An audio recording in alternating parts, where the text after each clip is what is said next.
रामराम मंडळी, जय खानदेश भाऊसून. तर समजिले भाऊ, इथून माय आपली तब्येत बिघडणी बिघडायला नको, भगवान कृपेतून. पण समजिले जास्तच तब्येत बिघडणी, तुझ्याकडे पैसा नाही आहेत, त्याचे कम से कम 4 लाख रुपये लागावत दवाखान्याला. बरोबर, तू तुला मित्रच पण जास्तीत जास्त 50,000 रुपये लयशी. बाकी नातेवाईक कोणी काम म्हैस नाही बावडे, एवढं ध्यान म्हटीस बरं का. तुला खराब टाइम असणार आहे, तुला नातेवाईक जातील, तुला मित्रच पण तू 50,000 लय ना, बाकी ना 3.5 लाख रुपये का लयशी. तर दादा हो, तुम्ही सांगा ना, एकच अर्थ आहे, आज आपला टाइम वेस्ट करापेक्षा, फालतूगिरी करापेक्षा फक्त एक पैसा कमाडा. अरे तुम्ही जे करताय ते करा, 1 नंबर करा, 2 नंबर करा, काही करा, फक्त पैसा कमाडा. कारण या दुनियामा पैसा खूप मोठी गोष्ट आहे.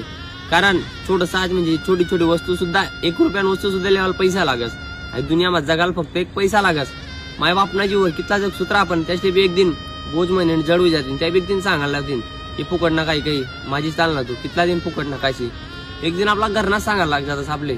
दादा हो, सगळ्यातली आज जोडी विनंती आहे, तुम्हाला जी कला होय तुम्ही जे करताय ते करा आणि पैसा कमाडा, बस दुसरा काही उद्देश नाही मला. जय खानदेश, जय महाराष्ट्र.